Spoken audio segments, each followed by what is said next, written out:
Alright, so I'm going to be talking about George Lopez, how slowly he became worse and worse of a person. What did him wrong is that he got too political and very biased, but I'm not going to go over anything political. I'm just going to go over how he handles his controversy, how a 60-year-old man can become impulsive over someone not thinking the same thing as him, saying out-of-pocket things, being unsupportive. Like the beef between Erik Estrada and George was very interesting to say the least. The beef started at the height of George Lopez's career, where in one of his specials, he just randomly called out Erik and just says things, just starts roasting him and all that. Erik Estrada, that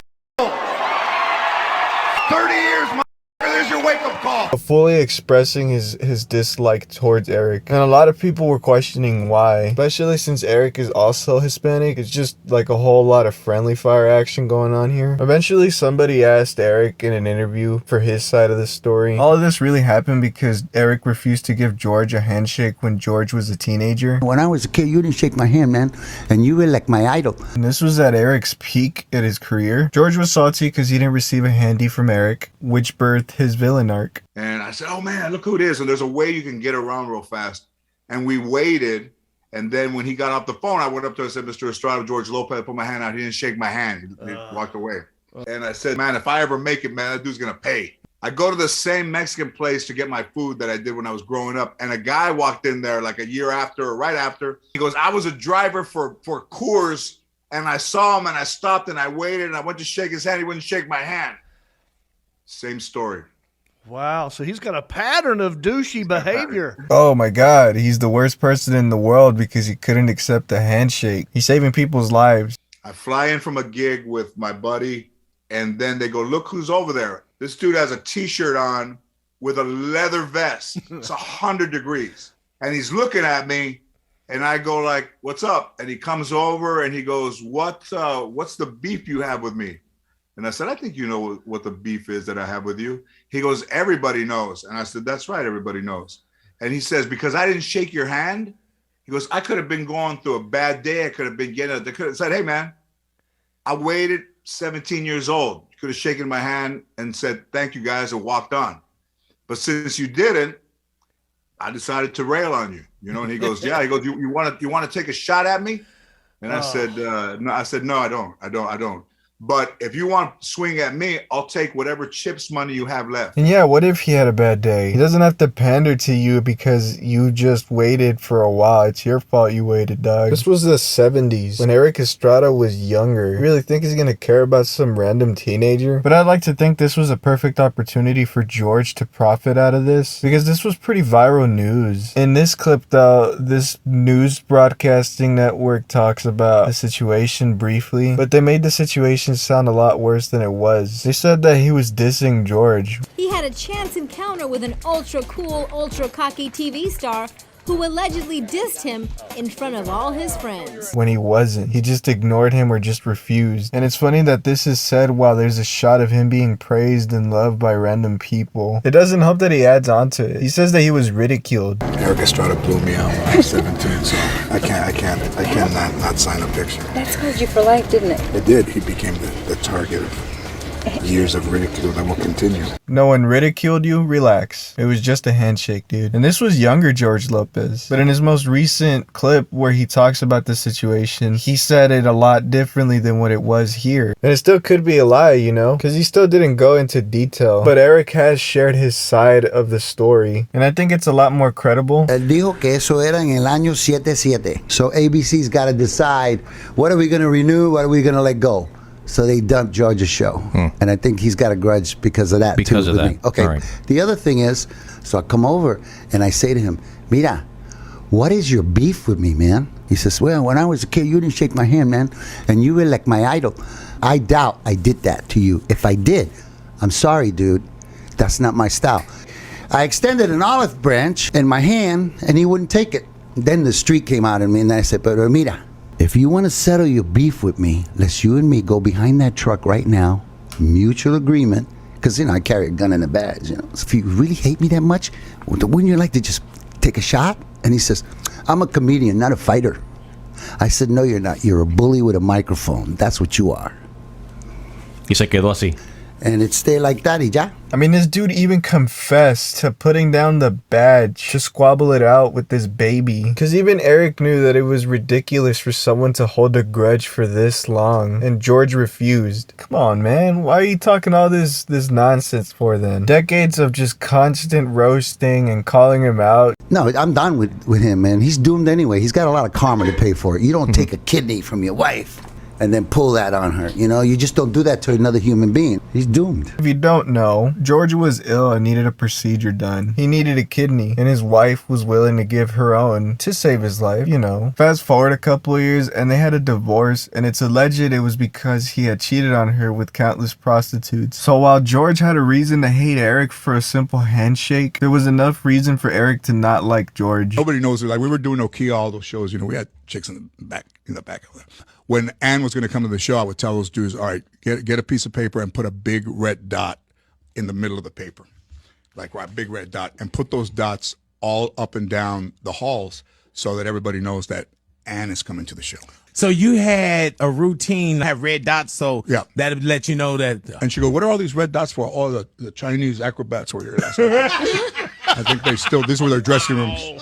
Oh, my God, George. Do it in the green room. I go, oh, that's the lady from Live Nation and Mother Teresa and Kamala Harris. You're like, chingao, man. But even in his Albert Einstein phase, he still has a strong dislike towards Erik for no reason. Erik Estrada years ago. 78. Yeah, he remember that. That's just the beginning of a grudge. You know, they go, you got to let it go, George. It's almost 50 years. I said, 50 years chingao for Chicano, you're just getting started. Yeah. I have not seen a response from Erik. And Erik does his own thing. He's focused on his own career, basically. So I just don't see the reason to hate on him. Erik is enjoying his life while George is still barking about a handshake. Then there's the time whenever George assaulted Carlos Mencia. This was around the time when Carlos was called out for joke theft. In the infamous video where Joe Rogan was calling out Carlos in front of all those people on stage, he mentioned something about George choking Carlos or something, grabbing him in some way. George Lopez didn't grab you by your fucking neck and slam you up against the left back of the wall for ripping off his shit and HBO special? And someone actually had asked George about that situation. Told me you have a feud with this guy. No, I think I had him on my show. Oh, the Mind of Mencia. That's what you're talking about. You have a feud with him, right? I don't know if it's much a feud as... Didn't you punch him out or something? Yeah, I did. You did? What happened? Tell me. Feud. Well, the guy was pretty liberal with some of the material, and... This is a comedian? He had an HBO one-night stand that I think had like... We counted 13 minutes of my material on it, and... Wow. We contacted HBO, and I think they pulled it for a while. George says that he had punched him, but the most recent video of anyone asking Carlos about that incident, he gives us a whole different side and says that he was strangled, never even mentioning the punch that George says. So then he grabs me as I have this chain like this. So he grabbed me, and as he was grabbing me, I looked at him and I said, is this what we're going to do? We're going to do this right now? And he looked at me and he let go.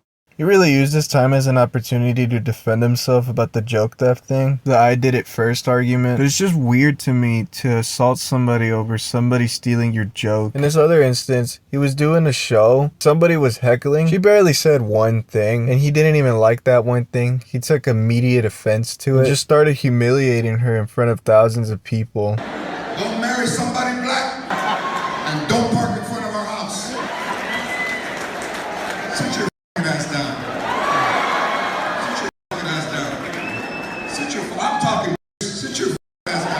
It's always funny to see a comedian getting pressed when someone heckles. You could just warn them first, and if they don't stop, then sure, go at them. You can say what you want about heckling. It's not known if it's true, but apparently she wasn't even heckling. She was just agreeing to the joke, praising George for what he said. That was funny. She was actually just a fan. She just wasn't expecting getting humiliated. The video gone viral has been seen by millions, and she's now been branded a heckler. But was this all a misunderstanding?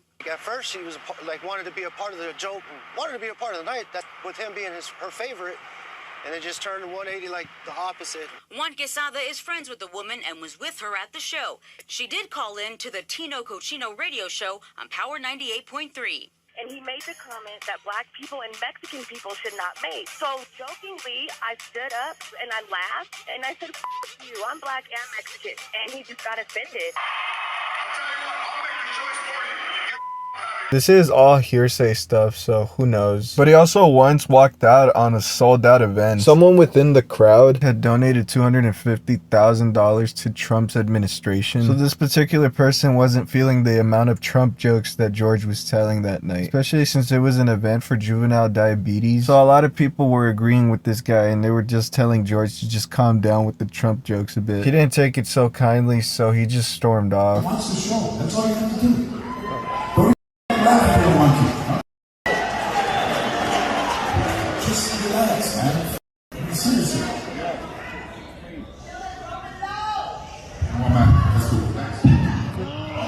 And this led to a big controversy because it was a sold-out event. So a lot of people wanted a refund from the venue. He had a terrible response to this because instead of apologizing to the whole thing, he was placing the blame on the casino, basically. He claimed that people were overserved and that people failed to be just cooperative. He also even tried saying that it wasn't a safe environment for him, but the casino stated themselves that there was no evidence of an unsafe environment from their security cameras. The casino had to do all of the apologizing, stating they weren't even aware or weren't even expecting him to do that. They also stated that they would have provided their own personal security service to escort George out of there. Eagle Mountain Casino posted this on Facebook, stating, George hired his own private security that could have easily escorted any hecklers out. We had a pre-show meeting to have a plan in place for hecklers. He could have provided us an opportunity to allow our security team to escort any hecklers out, since his private security did not. My husband and myself drove 2 hours after work. My husband, huge fan. We paid over $500 just in hotels because he rescheduled. He should have showed professionalism. He needs to reimburse the audience. One audience member emailed Fox 26 saying the heckler was a woman yelling things like, I love you, and let me buy you a drink. So they're basically saying our environment here is not as bad as he makes it sound. He's gone full political too. He turns into a baby whenever he sees someone with a different political view than him. Like the time when he assaulted somebody because he was a MAGA supporter. The MAGA supporter was, I guess, an influencer, and he was just live streaming what was going on. Or maybe not. I think he was just recording on his phone. He immediately just starts choking the guy from what the article says. Here comes my boy George. Jorge Lopez. He's a badass. Look at him. He wants to fight me. Hello. George wants to fight me. George wants to fight me. George claims that the guy was spreading his MAGA beliefs in the restaurant, and George was given a court summons for a misdemeanor battery charge, but the guy never showed up, so the case was dismissed, luckily for George. He's the same guy that made a joke about the president in one of the many attempts on Donald Trump's life. In 2020, an Iranian legislator put a bounty on him. He posted a set amount on social media, and George Lopez was one of the people to reply, "We'll do it for half." So after Trump fans contacted the FBI, CIA, and any other government organization that has the ability to find somebody, it's alleged that the Secret Service actually came to Lopez's house, in which Lopez told the Secret Service, "You took it as a threat, I took it as an estimate." Listen, I looked at it more as an estimate than an actual threat. Apparently his rep was also trying to stop this whole controversy from going down, because they apologized for it before he did. He didn't even really apologize, actually. He doubled down on it by naming one of his specials the very phrase that's getting him a lot of hate. I remember when he was still big, he was calling out anyone he wanted to, just roasting them. Like when he was calling out a sheriff, Joe Arpaio. This is Maricopa County's sheriff, dog, in Arizona. There was a conflict between their views on immigration. George doesn't agree Joe's point of view on it, and he does what he did with everyone else, where he just calls him out, insults him behind his back. And while we're at it, Sheriff Joe in Arizona, you how about that? Some guts, come down here and meet me face to face. Let's see how you act then. So Joe was like, pull up, I can beat the brakes off of you, make a whole viral moment. I guess a lot of people cheered when he badmouthed me, right? I'm sure they're not going to vote for me, but evidently they like what this guy is saying. They must like the F word because everything was the F word. And then nothing ever happened. Apparently Joe later came out saying that George just never came to him. He just refused to meet him. And I kind of believe him because nothing happened. And we're at a time now where this isn't the only time where George calls out somebody and then just obliterates them and ends up either apologizing or just backing off. Even Joe couldn't handle the silence. George was quiet for too long, and Joe was just adding on to the smoke. He was even being racist, saying that he should go back to his homeland, even though George is born and raised in LA. This is a moment where you shouldn't let that slide. And say what you want about Trump, but if he could joke around about popping the president, he definitely doesn't have a right to assault somebody for expressing their view. If he wins, he won't have to worry about immigration. We'll all go back. I just don't understand what's going on with his mindset. It's really weird seeing this side of him, but the Erik Estrada beef does add on to the theory on how George isn't supportive to the Hispanic community in the industry. He always seemed to prey on Eric's downfall when he would refuse to work with George. Then you got the Ralph situation, and Carlos Mencia has his history, but it has to leave you questioning if he's making George look bad. I didn't even know this, but he seemed to have had a problem with alcohol back in the day. And by back in the day, I really mean like in the 2010s or in the mid 2000s. My relationship with alcohol has never been a good one. There's been a couple encounters caught on camera of him being drunk. In the beginning, now the drug is ibuprofen. Yes. But in the beginning of the tour, give us the top 5 drugs that were backstage. Well, when Kiss was playing the Hotel Diplomat, Kiss Alive 1, Cobo Hall, what were the top, give me the top 3. Well, you know, people used to talk about... And I will not go until there is a clean dream match. I will not go to the 19th hole. I will not go to the turn until all of these people are welcome in the United States as guests are welcome at country clubs. But one most notably would be the one where he was passed out in the middle of a casino. I can't have 52 shots. I wasn't driving. No one was hurt. And he was charged for public intoxication. Maybe it's just me, but I think people believe he's entitled because of how hypocritical he could be at times. He could blame a whole crowd of people for walking out on a sold out event, claiming people were overserved, and here he is being invited in another event, being overserved himself. You can't even praise the man without him getting offended. With the incident on the Trump supporter being assaulted, it's still alleged that he's a Trump supporter, only because George said he was. And even if he was, what gave him the right to just assault some random person over a difference in ideas? With Carlos Mencia, of course he's a joke thief, but why assault somebody over it? When you consistently do these shady things and come up with an excuse each time someone calls you out on it, it's childish. Who knows, maybe I'm just an overthinker, but you tell me.